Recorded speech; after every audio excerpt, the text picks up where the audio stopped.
Assalamualaikum warahmatullahi wabarakatuh. Kami dari kelompok 5 ingin mempresentasikan tentang gerakan rakyat Filipina atau People Power atau juga biasa disebut dengan revolusi EDSA. Perkenalkan saya Amel Febrianti dan rekan saya ada Adam Malik, Fauzan Saputra, Rizky Maulana, Melani Alfitriani, dan juga Widiana. Oke, Gerakan Rakyat Filipina atau People Power atau kerap disebut dengan Revolusi EDSA merupakan gerakan yang melibatkan massa dalam jumlah besar serta dari seluruh lapisan, baik rakyat biasa, kelas menengah, tentara, kalangan bisnis, gereja Katolik, maupun elit politik. Tujuan aksi ini adalah memaksa presiden melepaskan jabatannya yang dianggap telah melanggar konstitusi negara atau penyimpangan yang berbahaya bagi negara.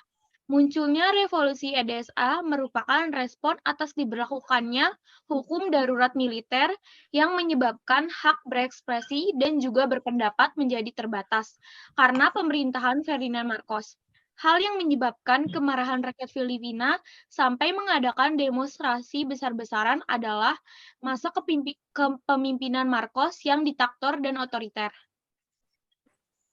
Latar belakangnya, yaitu pertama, rezim Ferdinand Marcos memimpin secara diktator dan kerap melakukan tindakan represif terhadap aktivis dan golongan oposisi, yaitu seperti melakukan kebijakan yang menindas media massa dipaksa menjadi corong bagi kepentingan pemerintahan, mengekang kebebasan dan hak-hak kaum sipil, dan juga 70.000 orang politikus dijebloskan ke penjara tanpa melalui proses pengadilan.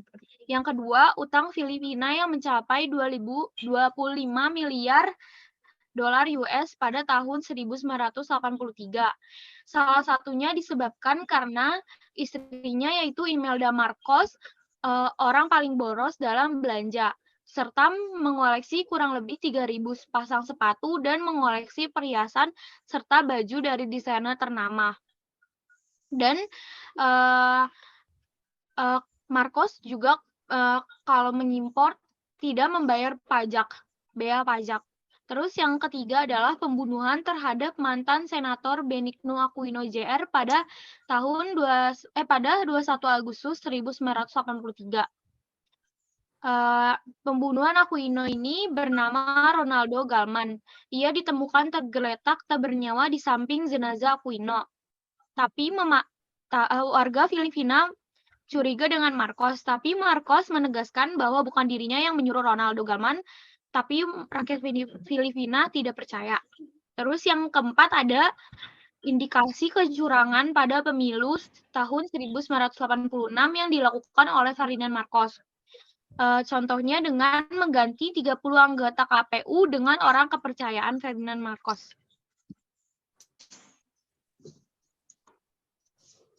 Penyebab tergerakan terjadinya Filipina pemerintahan Ferdinand Marcos yang otoriter, yakni terjadinya pelanggaran hak asasi manusia dan tidak adanya kebebasan berpendapat. Kondisi ekonomi yang memburuk, kegiatan ekspor melemah dan hutang negara semakin besar. Maraknya korupsi, kolusi, dan nepotisme di pemerintahan, yang mana keluarga dan kroni-kroni Ferdinand Marcos menguasai bank-bank, perusahaan-perusahaan, dan perdagangan ekspor.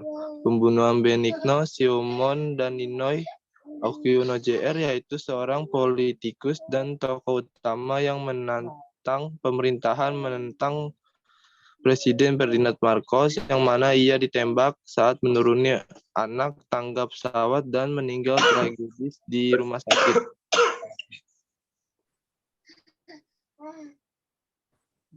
Ada yaitu tokoh-tokoh terjadinya gerakan Filipina, yaitu ada Ferdinand Marcos, presiden yang ke-10, dan Imelda Marcos, istri presiden.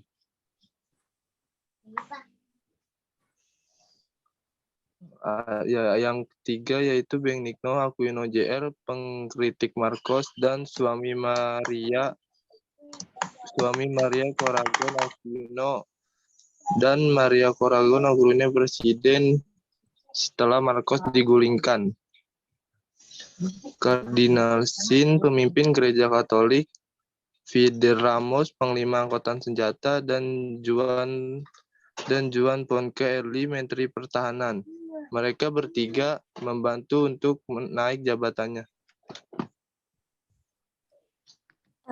Oke, beralih pada jalan proses gerakan rakyat Filipina. Nah, pada tahun pertama yaitu 1965, Ferdinand Negralin Marcos terpilih menjadi Presiden ke-10 Filipina. Nah, selama masa jabatan pertamanya, dia membuat kemajuan di bidang industri dan pendidikan, namun kemudian pemerintahannya bermasalah seperti Filipina mengalami krisis ekonomi dan politik. Hal itu memicu gelombang demonstrasi mahasiswa dan golongan oposisi. Nah, yang berikutnya tahun 1969, yaitu rezim kedua Ferdinand Negralin Marcos dimulai. Nah, pada tahap periode kedua ini, pada tahun 1969 sampai 1972, Marcos memberikan perubahan yang sangat drastis untuk pemerintahannya, seperti korupsi, kolusi, dan nepotisme, menggunakan keuangan negara tanpa mempertanggungjawabkannya, dan menempatkan kroni-kroni dan keluarganya di posisi penting pemerintahan. Nah, yang berikutnya itu tahun 1972, Ferdinand Marcos mendeklarasikan darurat militer. Nah, Undang-Undang Darurat Militer ini memungkinkan Marcos berkuasa tanpa batasan waktu, yang mana Marcos berubah menjadi seorang diktator yang kemudian melakukan kebijakan yang menindas, seperti media massa dipaksa menjadi corong bagi kepentingan pemerintahan. Nah, yang berikutnya tahun 1983, Benigno Aquino Jr. ditembak mati di bandara Filipina. Nah, pada tahun ini Aquino dikepung tentara dan digiring keluar pesawat. Saksi mata dalam pesawat mengatakan terdengar suara rentetan tembakan, kemudian Aquino ditemukan terbaring tengkurap dikelilingi genangan darah. Pembunuh Aquino bernama Rolando Galman, ia ditemukan tergeletak tak bernyawa di samping jenazah Aquino. Nah, setelah kematian dari Benigno Aquino, Ferdinand Marcos mengumumkan akan diselenggarakan pemilu pada 7 Februari 1986. Nah, pada tahun 1986, Corazon Aquino mencalonkan diri sebagai presiden dengan dukungan Kardinal Sin. Nah, dalam hal ini Marcos sangat yakin dalam memenangkan pemilu karena ia memiliki segalanya seperti uang dan senjata. Nah, kalau kalian bertanya-tanya siapa sih Kardinal Sin ini, atau yang sering disebut sebagai Kardinal Jaimala Chicha-Sin, merupakan uskup gereja Katolik Filipina yang memiliki dukungan massa cukup besar. Nah, selanjutnya itu tahun 1986, Jenderal Fidel Ramos dan Juan Ponce Enrile menyatakan mosi tidak percaya terhadap pemerintahan Marcos. Mereka menyatakan bahwa Marcos melakukan kecurangan secara masif dalam pemilu 7 Februari 1986 yang seharusnya dimenangkan oleh Corazon Aquino, dan mereka mendesak Marcos untuk mengundurkan diri setelah menjabat sebagai Presiden Filipina. Selain itu, mereka juga meminta bantuan Kardinal Sin untuk menggalang dukungan massa, kemudian melalui Radio Veritas Kardinal Sin mengimbau massa untuk turun ke EDSA. Upaya untuk menggulingkan Marcos tersebut didukung oleh rakyat dan gereja. Nah, selanjutnya itu tahun 1986. Terjadi demonstrasi besar-besaran atau revolusi EDSA di Metro Manila.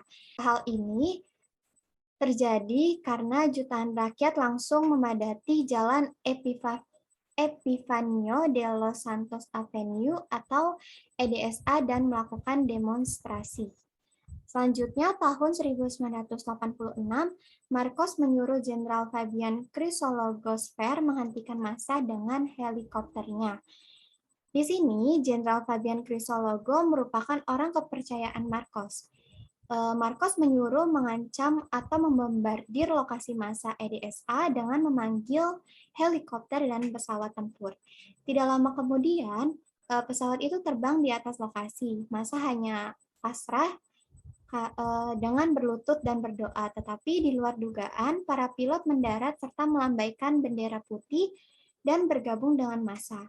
Tentara yang masih setia dengan Marcos tidak mampu membendung gerakan rakyat. Marcos pun langsung terdesak.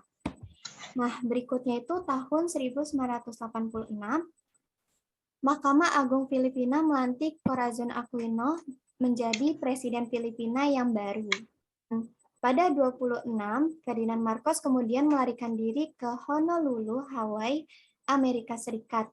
Seluruh gerakan rakyat yang berhasil mengakhiri kediktatoran Marcos disebut sebagai People Power Revolution.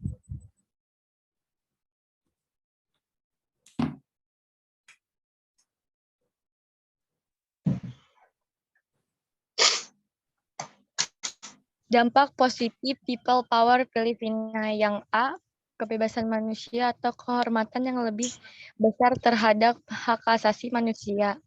Yang B, adanya pemulihan kebiasaan pers sejak People Power berhasil di Filipina. Yang C, penghapusan undang-undang yang dianggap referensi pada rezim sebelumnya. Yang D, revolusi ini menyediakan pemulihan lembaga-lembaga demokrasi setelah 13 tahun diperintah oleh kekuasaan yang totaliter. Yang E, pertumbuhan ekonomi mulai meningkat sejak People Power Desa pada tahun 1986. Yang F, kekuatan rakyat adalah hadiah dari Filipina kepada dunia. Dampak negatif People Power Filipina. Yang A, hutang menumpuk. Yang B, krisis ekonomi. C, rusaknya fasilitas. D, banyaknya merenggut korban. Gue nggak tahu lagi. Kesimpulan, dengan masa kepemimpinan Marcos, banyak sekali tindakan diktator termasuk kecurangan dalam pemilihan presiden. Karena ketindakannya itu membuat hilang kepercayaan masyarakat Filipina terhadap Marcos, sehingga membuat masyarakat Filipina melakukan demonstrasi secara besar-besaran, atau yang disebut juga people power. Namun pada akhirnya masyarakat Filipina berhasil melengsarkan kepemimpinan Marcos sebagai presiden dan menggantikannya dengan Corazon Aquino sebagai presiden yang baru. Setelah Corazon menjabat, mulai adanya pemulihan seperti kebebasan pers, penghapusan undang-undang yang dianggap represi pada rezim sebelumnya, dan peningkatan ekonomi walaupun tetap jatuh beberapa kali, namun mulai bangkit setelah terjadinya revolusi. Peristiwa people power di Filipina juga berdampak bagi negara lain yang merupakan asasi demokrasi termasuk negara Indonesia.